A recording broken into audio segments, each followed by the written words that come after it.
ମୋର ଛୋଟ ସାକ୍ଷ୍ୟ ଏହି ଯେତେବେଳେ ମୁଁ ରିଟାୟାର୍ଡ ହେଇକି ଆସିଲି ଖୋର୍ଦ୍ଧାରେ ରହିବା ପାଇଁ ଇଚ୍ଛା କଲି। ଅନେକ ଦିନରୁ ଚାହୁଁଥିଲି, ମୁଁ ଚାକିରିରେ ଥିବା ହେତୁ ମୋର ସ୍ଥାନୀୟ ମଣ୍ଡଳୀରେ ମୁଁ ସହଭାଗିତା କରିପାରୁନଥିଲି। ପ୍ରଭୁ ସୁନ୍ଦର ସୁଯୋଗ ଦେଲେ, ମଣ୍ଡଳୀ ସହଭାଗିତାରେ ରହିଲି 2-3 ବର୍ଷ ହେଲା। ଆଉ ବିଶେଷ କରି ମୋର ମହିଳା ସମିତି ଯୋଉଟା ଥିଲା ରହିଅଛି ବି, ସେଇଟା ମାନେ ଗୋଟେ ଖାଲି ଫର୍ମାଲିଟି ଭାବେ ଚାଲିଥାଏ।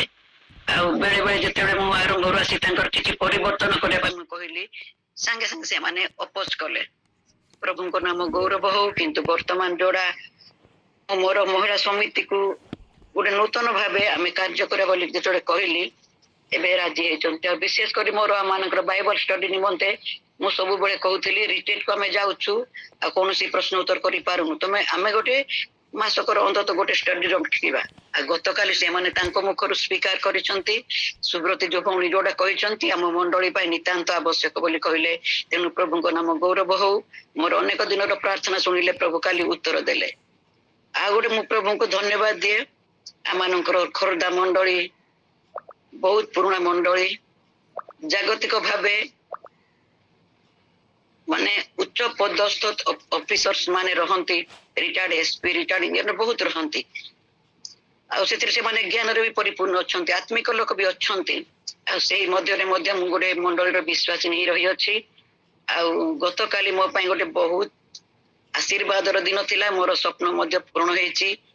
ଅନେକ ସମୟରେ ମୁଁ ମହିଳା ସମିତିରେ ବାକ୍ୟ ଆଲୋଚନା କରିବାର ସୁଯୋଗ ପାଏ, ଏ ଯୋଉ ଗୁଡ ଫ୍ରାଇଡେ ମାନଙ୍କର ପାଏ, କିନ୍ତୁ ସଣ୍ଡେ ସର୍ଭିସ ରବିବାର ଗିର୍ଜା କରିବାର ମୋର କେବେ ସୁଯୋଗ ନାହିଁ। ଯେହେତୁ ମୁଁ କ୍ଷୀଣ, ମୁଁ ଦୁର୍ବଳ ପାପୀ, ସେହିପରି ମୋର ଖୋର୍ଦ୍ଧା ମଣ୍ଡଳୀରେ ବାକ୍ୟ କହିଲା ଭଳିଆ, ଆଲୋଚନା କଲା ଭଳିଆ ମୋର କୌଣସି ଯୋଗ୍ୟତା ନାହିଁ।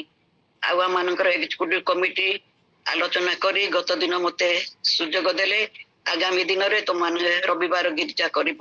ଆଉ ପ୍ରଭୁଙ୍କୁ ମୁଁ ବହୁତ ଧନ୍ୟବାଦ ଦେବି ଯେ ମୋ ମଣ୍ଡଳୀରେ ମୁଁ କୋଉ ବିଷୟ କହିବାକୁ ଇଚ୍ଛା କରୁଅଛି, ପ୍ରଭୁ ସେଇଦିନ ମତେ ସୁଯୋଗ ଦିଅନ୍ତୁ, ଯେପରି ମୋର ଆବଶ୍ୟକ ମଣ୍ଡଳୀ ପାଇଁ ଆବଶ୍ୟକ ଥିବା ବାକ୍ୟ ଅନେକ ବିଷୟ ରହିଛି, ପ୍ରଭୁ ମୋ ମୁଖକୁ ବ୍ୟବହାର କରନ୍ତୁ। ସୁଯୋଗ ପାଇଥିବାରୁ ମୁଁ ପ୍ରଭୁଙ୍କୁ ଧନ୍ୟବାଦ ଦିଏ। ଆଉ ଗୋଟେ ମୁଁ ଧନ୍ୟବାଦ ଦେବାକୁ ଚାହେଁ, ଆମମାନଙ୍କର OMC ର ମେମ୍ବର ମଧ୍ୟ ମତେ ରଖାଯାଇଅଛି। ଆଉ ଆଗାମୀ ଜୁଲାଇ 25, 26, 27ରେ OMC ଭୁବନେଶ୍ୱରରେ ଆମମାନଙ୍କର ଇଣ୍ଡିଆ ଲେବୁଲରେ ଗୋଟେ କନଫରେନ୍ସ ଅରେଞ୍ଜ ମିଟିଂ ରହିଛି। ଆଉ ସେଠି ମଧ୍ୟ ମୁଁ ତ ଭାବିନଥିଲି, ଆମେ ତ 45 ଜଣ ମେମ୍ବର୍ସ ଅଛୁ।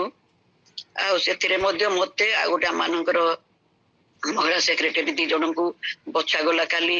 ଆଉ ପ୍ରଭୁଙ୍କୁ ମୁଁ ଧନ୍ୟବାଦ ଦେବି। ପ୍ରଭୁ ମୁଁ ତ କ୍ଷୀଣ ଦୁର୍ବଳ, ମୁଁ ସେଇଠାରେ ଯାଇ ମୁଁ କଣ କରିବି, ଆଉ ପ୍ରଭୁ ଠିଆ କରେଇବେ। ଆମେ ତ ମନୁଷ୍ୟ ମାତ୍ର, ତେଣୁ ପ୍ରାର୍ଥନା କରିଦେବେ, ପ୍ରଭୁ ମତେ ବ୍ୟବହାର କରୁଥାନ୍ତୁ। ଆଉ ମୁଁ ବିଶେଷ କରି ମୋର ଖୋର୍ଦ୍ଧା ମଣ୍ଡଳୀରେ ଆବଶ୍ୟକ ବାକ୍ୟ ଯେପରି ମୁଁ କହିପାରିବି, ଯେହେତୁ ଆମ ମଣ୍ଡଳୀରେ ଆଜି ପର୍ଯ୍ୟନ୍ତ ଆରାଧନାର ସ୍ଥାନ ନାହିଁ, ପ୍ରଶଂସାର ସ୍ଥାନ ନାହିଁ, ଏଇଟା ସମସ୍ତେ ପ୍ରାଚୀନ ମାନେ ମନା କରନ୍ତି। ଆଗାମୀ ଦିନ ମାନଙ୍କରେ ଯେପରି ମୋର ଖୋର୍ଦ୍ଧା ମଣ୍ଡଳୀ ଗୋଟେ ଆତ୍ମିକ ମଣ୍ଡଳୀ ହେଇପାରିବ। ମୋର ଯୋଉ ବୋଝ ରହିଛି, ଯଦିଓ ଜ୍ଞାନୀ ମାନେ ଅଛନ୍ତି, ଅନେକ ଧନୀ ମାନେ ଅଛନ୍ତି, ପଦବୀଧାରୀ ଅଛନ୍ତି, କିନ୍ତୁ ଆତ୍ମାରେ ସମ୍ପୂର୍ଣ୍ଣ ମୃତ ବୋଲି ପ୍ରାୟ ଅନୁମାନ କରାଯାଏ। ତେଣୁ ପ୍ରାର୍ଥନା କରିବେ ଯେପରି ମୋର ମଣ୍ଡଳୀ ଖୋର୍ଦ୍ଧା ମଣ୍ଡଳୀରେ ପ୍ରତ୍ୟେକ ଲୋକମାନେ ଆରାଧନା ନିମନ୍ତେ ସମୟ ବାହାର କରିବେ, ଆରାଧନାର ମୂଲ୍ୟ ସମସ୍ତେ ବୁଝିବେ ଏବଂ ଗୋଟେ ମଣ୍ଡଳୀ ଆତ୍ମିକ ମଣ୍ଡଳୀ ହେଇପାରିବ, ସେଥିପାଇଁ ପ୍ରାର୍ଥନା କରିବେ। ଆଉ ମୋ ନିମନ୍ତେ ମଧ୍ୟ ପ୍ରଭୁଠାରେ ସମର୍ପଣ କରିବେ। ମୁଁ ମଧ୍ୟ ମୋ ମଣ୍ଡଳୀରେ ମୋର ଯୋଉ ବାକ୍ୟ ମୁଁ ଦେବା ନିମନ୍ତେ ଇଚ୍ଛା କରୁଛି, ପ୍ରଭୁ ମୋ ମୁଖ ଦ୍ୱାରା କଥା କହନ୍ତୁ। ଧନ୍ୟବାଦ। ମୋର ପ୍ରାର୍ଥନାର ଗୋଟେ ଅନୁରୋଧ ରହିଛି, ଆମମାନଙ୍କର କୋଇନୋନିଆ ପରିବାର ହୋଷ୍ଟ ଆଜ୍ଞା ମିହିର ପାଣିଙ୍କ ସ୍ତ୍ରୀ ଆକ୍ସିଡେଣ୍ଟ ହେଇ ବହୁତ ଖଣ୍ଡିଆଖାବରା ହେଇ ଅଛନ୍ତି। ଆଉ ତାଙ୍କର ସୁସ୍ଥତା ନିମନ୍ତେ ମଧ୍ୟ ପ୍ରାର୍ଥନା କରିଦେବେ। ଏ ସୁନ୍ଦର ସାକ୍ଷ୍ୟ ଦେବାର ସୁଯୋଗ ପାଇଥିବାରୁ ପ୍ରଭୁଙ୍କୁ ଧନ୍ୟବାଦ ଦଉଛି। ଆଉ ଆମମାନଙ୍କର ପରିଚାଳିକା ମହାଶୟ ମଧ୍ୟ ମତେ ସୁନ୍ଦର ସୁଯୋଗ ଦେଇଥିବାରୁ ତାଙ୍କୁ ମଧ୍ୟ ମୁଁ କୃତଜ୍ଞତା ଜଣାଏ। ଧନ୍ୟବାଦ। ପ୍ରେଜ୍ ଦ ଲର୍ଡ। ଭଉଣୀ, ବହୁତ ସୁନ୍ଦର ସାକ୍ଷ୍ୟ ଆପଣଙ୍କର।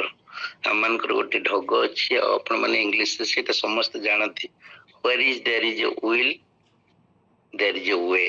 ଆପଣଙ୍କର ବୋଝ ଥିଲା ମଣ୍ଡଳୀ ପାଇଁ, ପ୍ରଭୁ ଆପଣଙ୍କୁ ଆଶ୍ଚର୍ଯ୍ୟ ଭାବରେ ବ୍ୟବହାର କଲେ। ହୁଏତ ଆପଣ ଯେତେବେଳେ ଚାହିଁଥିଲେ ସେଇ ସମୟରେ ସାଙ୍ଗେ ସାଙ୍ଗେ କରିନାହାନ୍ତି, ପ୍ରଭୁଙ୍କର ଯୋଜନା ଅନୁଯାୟୀ ପ୍ରଭୁ ଆପଣଙ୍କୁ ବ୍ୟବହାର କରିଚାଲିଛନ୍ତି, ଆହୁରି କରିବେ। କେତେ ସୁନ୍ଦର ସାକ୍ଷ୍ୟ ଯେ ଆପଣମାନେ ବିଶେଷ ଭାବରେ ଆପଣ ଯେତେବେଳେ ଚିନ୍ତା କଲେ ମଣ୍ଡଳୀ ପାଇଁ, ପ୍ରଭୁ ସେଇଟାକୁ ଚିନ୍ତା ବି କଲେ ଯେ ମୋ ବୋଉ ଝିଅ ଆଜି ଚିନ୍ତା କରିଛି ମୋରି ମଣ୍ଡଳୀ ପାଇଁ।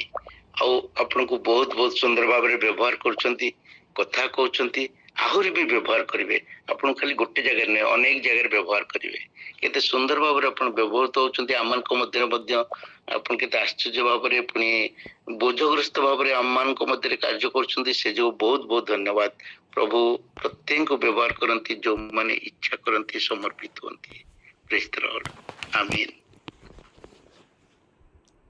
ଆମେନ୍ ଆମେନ୍ ଆମେନ୍। ନିଶ୍ଚୟ ପ୍ରଭୁ ଆଶୀର୍ବାଦ କରନ୍ତୁ ଆମମାନଙ୍କର ସୁବ୍ରତି ଭଉଣୀକୁ ବହୁଳ ବହୁଳ ଭାବରେ। ଆହୁରି ଆଗାମୀ ଦିନରେ ବ୍ୟବହାର କରନ୍ତୁ।